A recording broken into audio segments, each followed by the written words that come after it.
A month before the wedding rings were lost.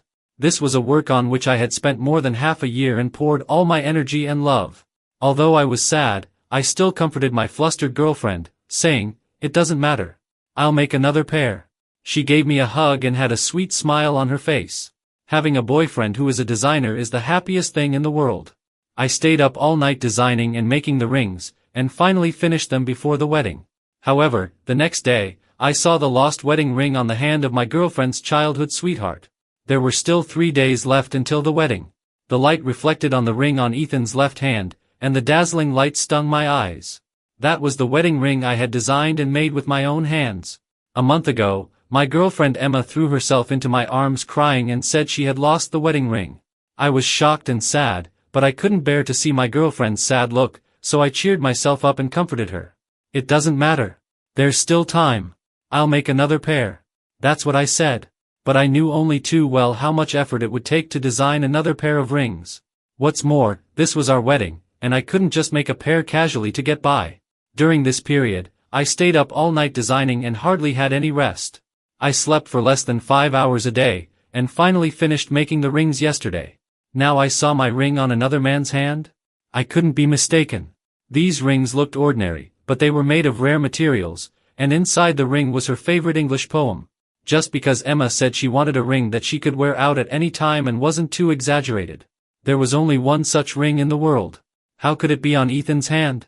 I looked at my girlfriend beside me and frowned. Could it be that she had lied to me? Emma noticed my gaze, and her face changed. She took my hand and shook it. "What's wrong, Lucas? Are you not happy?" I glanced at her and pushed her away. "I remember you said that our wedding rings were lost." A flash of panic and annoyance crossed her eyes. Yes. I turned my head and looked at her. "Where did you lose them? When did you lose them?"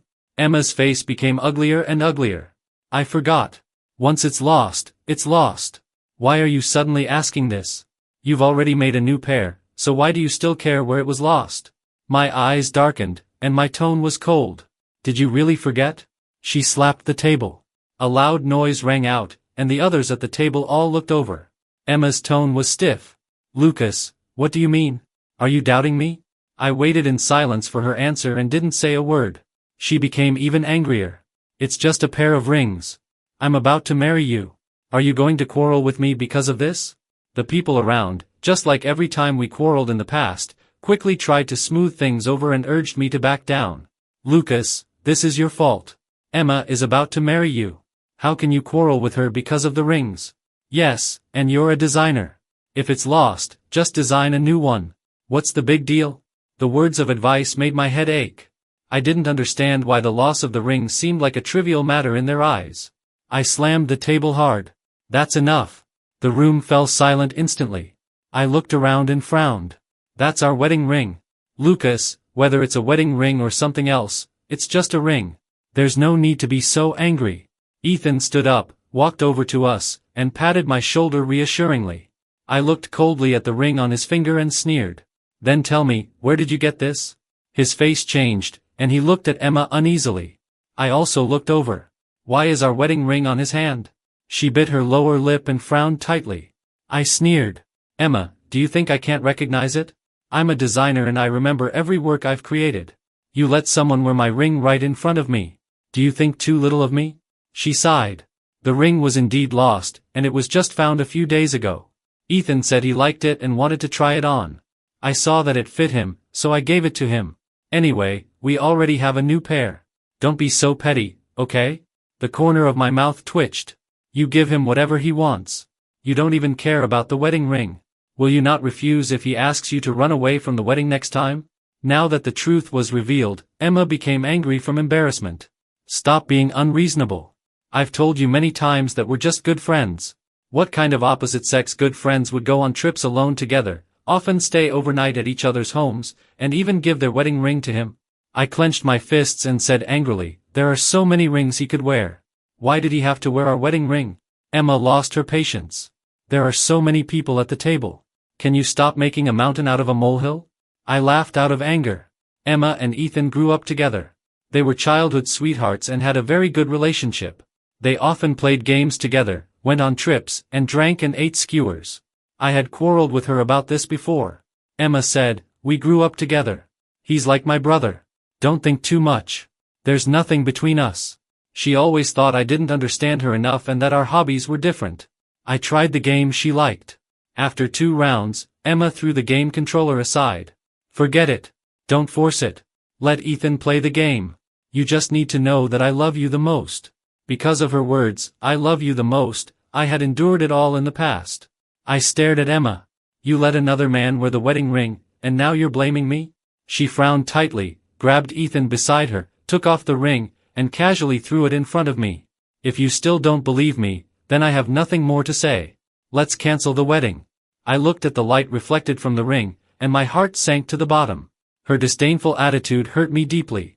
Emma thought that when she said she was canceling the wedding, would apologize to her and coax her like I used to. She was sure that I couldn't live without her and took my past favoritism for granted. But this time, I was really tired. I closed my eyes and smiled helplessly. "Okay." A look of surprise flashed across Emma's face. I picked up the ring that had rolled to the ground and threw it out of the window with all my strength. When I got home, I started to cancel the wedding. I called my parents first, and then I contacted the hotel, the wedding planning company, and the guests at home. Fortunately, I have a pair of very understanding and reasonable parents. After hearing what happened, they just said, "Since you've already made your decision, we won't say anything more. We respect your choice. As for the relatives, don't worry. I'll inform them." I heaved a sigh of relief and said gratefully, "Thank you, Mom and Dad." By the time I finished everything, it was already the early morning.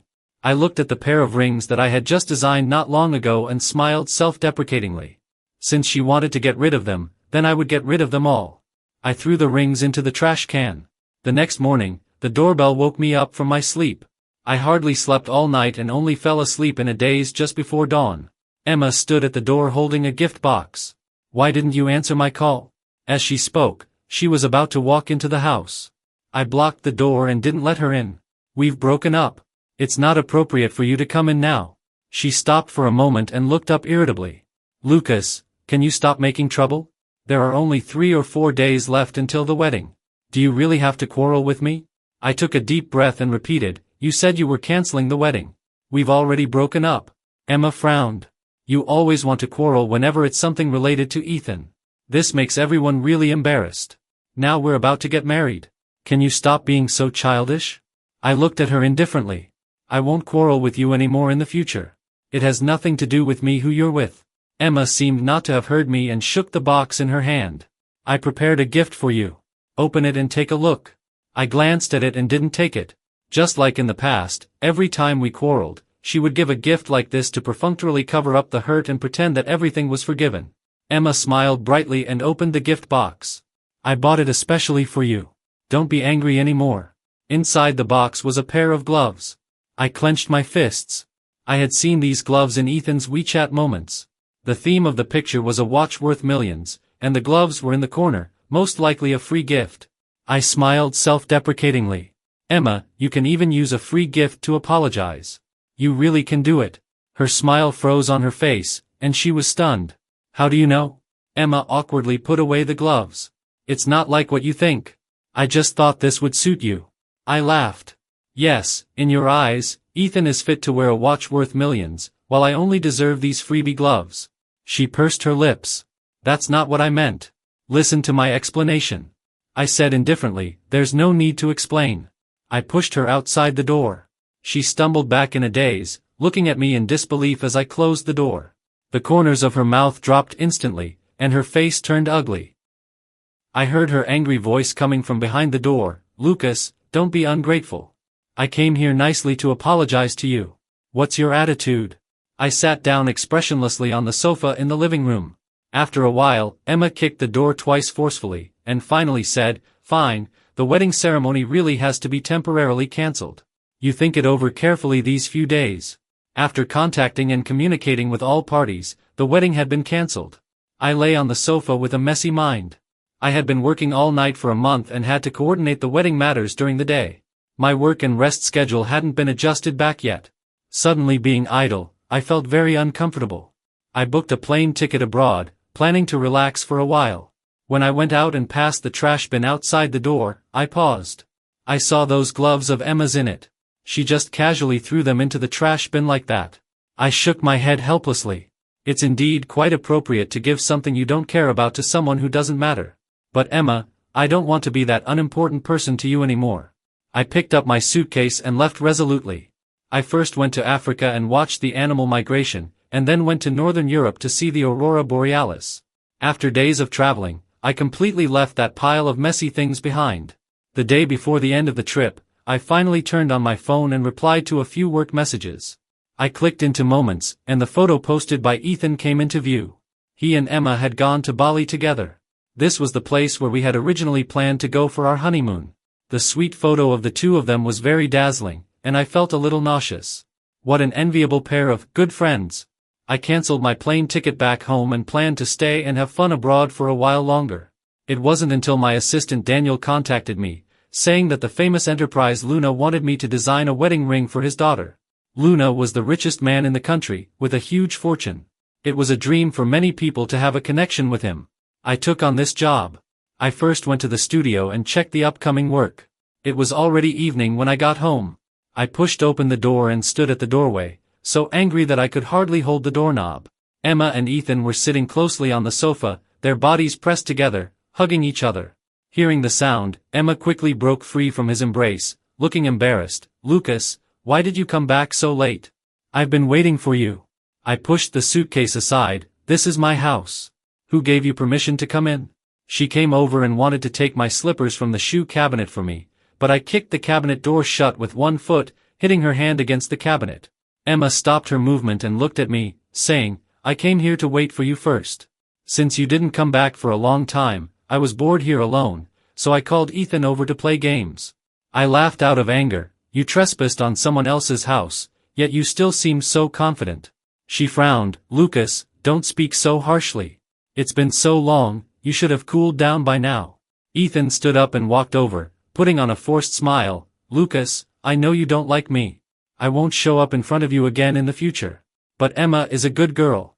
You must take good care of her. I wish you happiness." Emma was so touched that she grabbed his hand and hugged his arm tightly. "Ethan, I won't allow it. Our relationship of more than 20 years can't be broken off just because of such a small thing." Ethan sighed and affectionately ruffled her hair. "It doesn't matter. The memories of these years are the most precious to me." She was so moved that she almost cried. I quickly interrupted them. "Okay, you can go outside and act out your deep affection. I'm not interested. Don't get in my way here." Emma put away the tenderness she had just shown and looked at me impatiently. "Lucas, don't you have a heart? Ethan has already said this, yet you're still so heartless." Ethan pretended to push her hand away. "Forget it, Emma. Let me go. You two should be together well." Emma grabbed his hand firmly. "No, you can't leave me." I closed my eyes, unable to bear it any longer. "I'll say it one last time. You trespassed on a private residence illegally.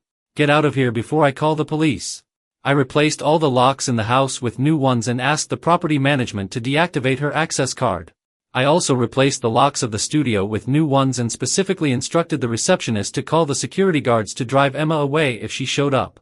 Only after finishing all these things did I feel a little more at ease and start working officially. I made an appointment to meet Sophia and talked in detail about the requirements and preferences for the wedding ring. Sophia was young and promising, and she was straightforward and decisive in doing things. We only took 2 hours to finalize the first draft.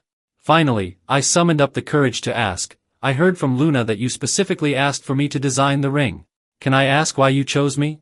A hint of confusion appeared in Sophia's eyes. "Your designs are excellent. Isn't it normal to like your works?" I was stunned for a moment and then laughed. During my growth, I had always been very self-conscious.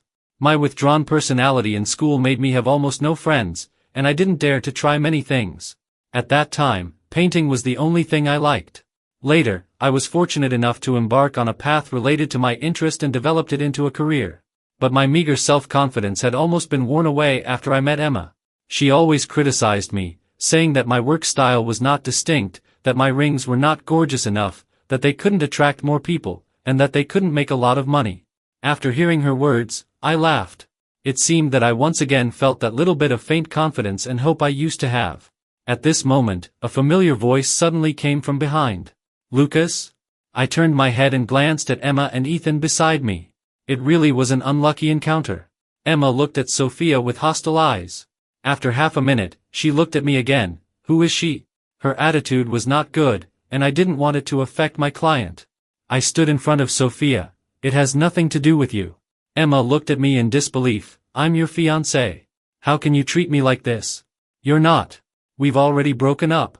Ethan suddenly said, Lucas, Emma loves you so much, yet you're having a secret meeting with another woman. Just because this woman is dressed beautifully doesn't mean she's a decent person behind the scenes. I grabbed his collar and punched him. Watch your mouth. Ethan! Emma exclaimed. Half of Ethan's face was swollen. She checked him worriedly and then looked at me with a wronged and innocent expression. You actually hit Ethan for a woman. Apologize to him, or I'll never talk to you again. I turned around and left, ignoring Emma's calls behind me and not giving them another glance. Outside, I looked at Sophia apologetically. I'm really sorry. My personal affairs have affected you and made you laugh. Sophia shrugged. It's okay. It's just some unpleasant words. I've seen a lot of them. I still felt guilty. To make up for it, I can design an additional ring for you alone. Alright, then I'll accept it. But just because I accept your apology doesn't mean I don't care about it. She smiled and her gaze passed through the transparent glass window and landed on Ethan inside. I immediately reacted. Of course. The Luna Group was well known in the industry for its tough methods, and she wouldn't let Ethan off easily. I put all my energy into the design of this wedding ring. Sophia and her fiancé had known each other since their teenage years. She had had a crush on him for many years. After graduating, they lost contact until they met again 3 years ago. Having shed their youthfulness, neither of them backed down anymore, and the secret love finally came true. This ring took time as the main element, and their English names were embedded in the inner ring. After sending the completed design to Sophia, both of them were very satisfied. Next came the selection of materials and the production. A few messages suddenly popped up in the group chat. Congratulations, brother Ethan. You finally opened your own game console store. Remember to give me a discount when I go there someday. When Ethan said it before, I thought he was just talking. I didn't expect that in such a short time. He really opened it.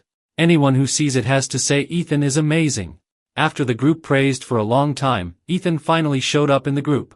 Ethan, that's enough. And this store isn't all my credit. Emma is my major shareholder. Without her, this store couldn't have been opened. I remember that Ethan said last year that he wanted to start a business and even proposed that I invest in it, but I refused. So that's how he suddenly got the money to open a store. Most likely, Emma used the betrothal gift I gave her. On the day I cancelled the wedding, I asked her to return the betrothal gift, but she never took it seriously. Between the watch, the trips, and starting the business, the 5 million yuan betrothal gift I gave her should almost be spent. After thinking it over, I sent a series of evidence such as the transfer certificates to the lawyer and prepared to sue. The group chat was quite lively, and everyone was egging each other on. Oh, you two already had a good relationship before, and now you're even more closely tied together. So what's this? A husband and wife store? Should we call Ethan the boss and the boss's wife in the future? Hey, Lucas is still in the group chat. What are you talking about? Damn, I forgot. I felt nothing inside and exited the group chat expressionlessly. Before exiting the group, I saw Emma's reply. Let's not make such jokes. I'm going to get married to Lucas soon, and this isn't appropriate. On this day, while I was selecting materials, I received a call from my assistant. Lucas, Miss Emma is here. My expression turned cold. Didn't I tell you not to let her into the company and ask the security guards to drive her away?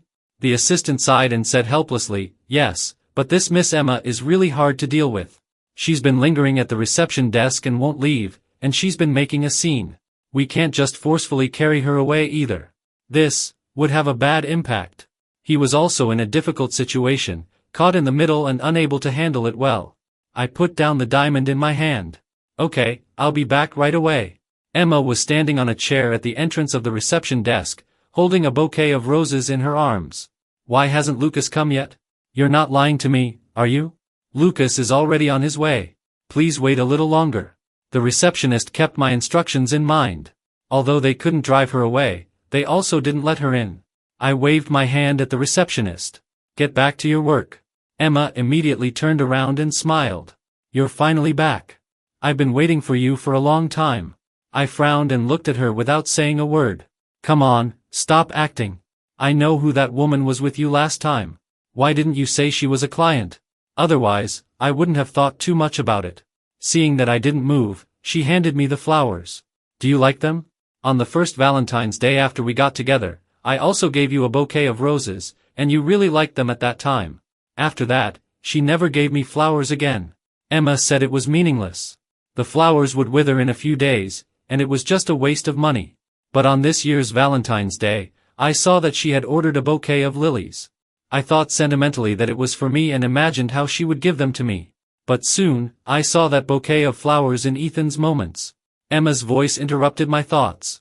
I don't think that wedding dress we saw before was good enough. They've released a new style. Will you accompany me to try it on? I gave her a cold glance. Have you received the court summons yet? Emma's face froze, and she started playing dumb. I don't know what you're talking about. Let's stop arguing. Let's find some time to try on the wedding dress. Also, I don't really like that ceremony. How about we have a destination wedding? I squinted my eyes slightly and my expression was cold. I've already cancelled the wedding as you said. What do you mean by this now? She grabbed my arm and started acting coquettishly. I was really angry at that time. You can't take angry words seriously. And you like me so much. I don't believe you're really willing to break up with me. I smiled lightly and pried her fingers off one by one. In the face of her shocked expression, I slowly uttered 2 words. Willing. A week later, the ring I made for Sophia was completed. The young couple was very satisfied with it and even invited me to their wedding. I expressed my congratulations to them. Sophia told me another piece of good news. Ethan's game console store was almost going out of business.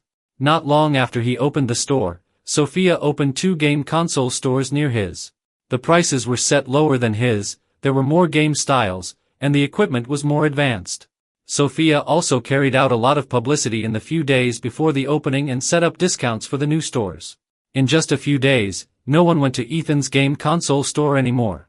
At first, he also followed suit and reduced the prices and increased the investment.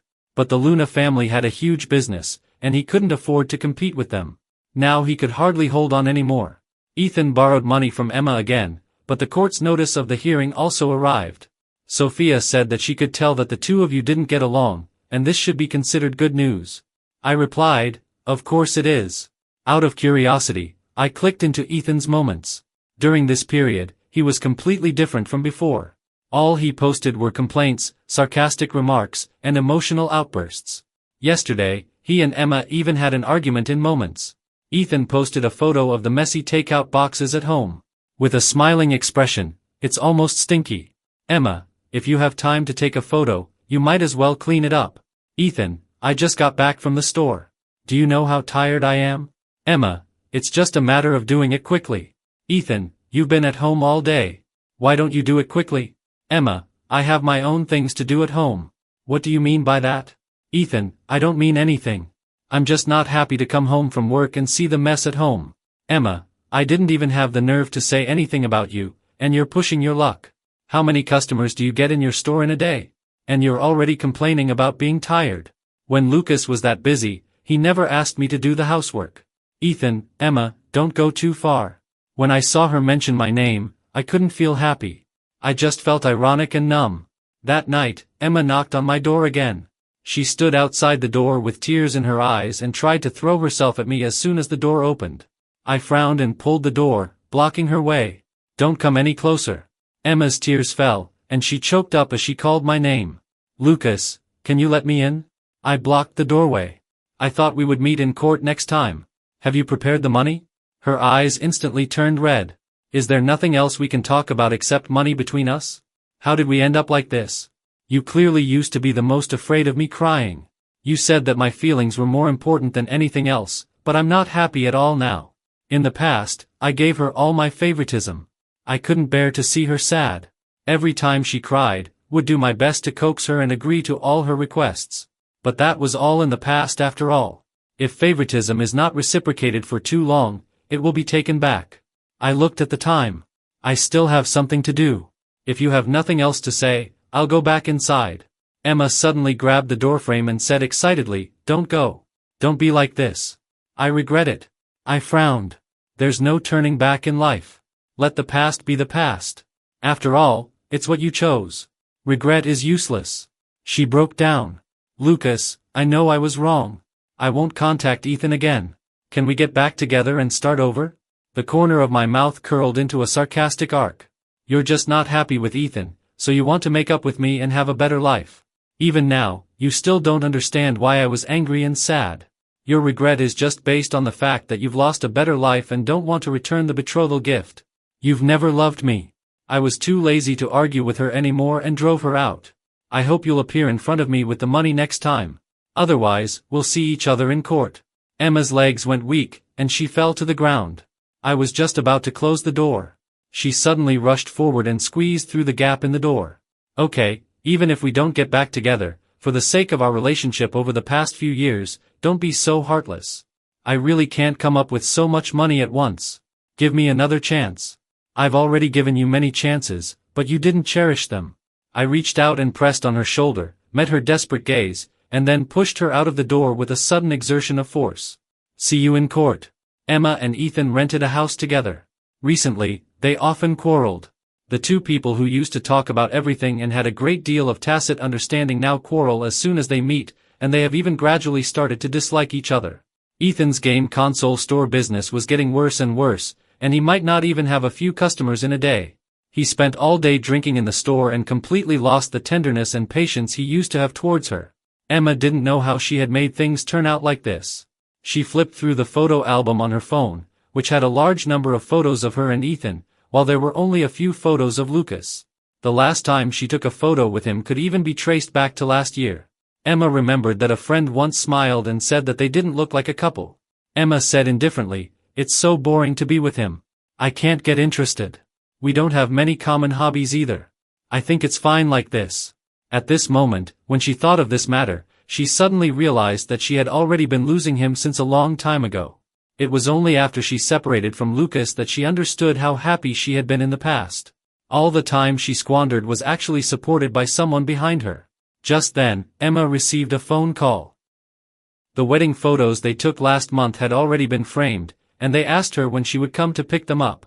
It seemed that the store owner had heard about their situation and asked cautiously, "Do you still want them? Or we can help you deal with them here." Emma quickly said, "Yes, I'll find some time to come and pick them up." The time for the court session was getting closer and closer. She became more and more restless. Emma felt that she needed to do something to make amends. She ran to the back street of the restaurant where they had dinner that day and bent over to check every corner. After 3 days of searching, she finally found that ring. The court's judgment came out, and Emma was required to return all the betrothal gifts. Walking out of the court, she was in a trance. "I don't have that much money," Emma said. I responded indifferently, "That's something you should think about." Her eyes turned red again. I turned around and was about to leave. Emma stepped forward quickly and grabbed my wrist. "Lucas, do you really not want to see me so much now?" I took a deep breath and turned my head. "Yes. I don't want to have any contact with you in the future." Tears streamed down her face uncontrollably. "But we were so in love before. Have you forgotten all those times in the past?" I pushed her hand away, took half a step back, and distanced myself from her. "As you said, that was in the past. From the moment you said you were canceling the wedding, the past no longer matters to me." Emma looked aggrieved. She took a ring out of her pocket. "You threw it so far that day. I searched for a long time before I found it." She deliberately showed the scars on her fingers and looked at me with expectant eyes. I just glanced at it indifferently and withdrew my gaze. "There's no need for that. This is a ring you designed with your own hands. How can there be no need for it?" Emma suddenly became excited. So she knew what I cared about. It's just that she didn't care before. I smiled softly. "Emma, you're wrong. I didn't throw away the ring. You were the one who lost it." Emma opened her eyes wide and swayed violently. She was unwilling and bit her lower lip. "But I found it back." I shook my head. "It doesn't matter anymore. I hope we won't meet again. Remember to transfer the money to my card on time." Emma stood there blankly, down and out, and helpless. That was the last time we met. She repaid half of the betrothal gift, and then she transferred money to me regularly every month. Until one day, that number never updated again. Not long after, when I attended Sophia's wedding, I heard from her that Ethan's game console store had gone bankrupt, and he had sold the machines in the store and run away with the money. Emma could only work 2 jobs a day to pay off the debt. She had no work experience and was repeatedly rejected during job interviews. In the end, she could only do some simple physical labor. She also had to work part-time in a restaurant every night. A few months later, Emma suddenly ran into Ethan having dinner with another woman in the restaurant. The two of them were dressed brightly, and they were worlds apart from Emma, who was covered in oil stains. She hysterically shouted in front of him, "Ethan, you heartless thing! You ran away and left me alone. Pay me back the money." The woman was confused and frowned as she asked Ethan, "Who is she? What's going on? Do you owe her money?" Ethan flatly denied it. "No, she's just a crazy woman." After working continuously for a period of time, Emma's mental state was on the verge of collapse, and at this moment, she completely lost her mind. She picked up a fruit knife and rushed over, stabbing Ethan more than a dozen times. Ethan died on the spot, and not long after, Emma was arrested. After hearing this, I felt a bit emotional and shook my head helplessly. Such an ending was still a bit cruel. But it had nothing to do with me anymore. I raised my glass and said to Sophia and her husband, "On this joyous occasion, let's not mention those unlucky people and things. I wish you happiness, a long and harmonious marriage, and a life together until old age." She smiled and agreed. Later, with Sophia's recommendation, my studio became more and more famous in the industry. However, I no longer took on wedding ring design work. Instead, I focused on daily accessories and jewelry, opening up a broader market.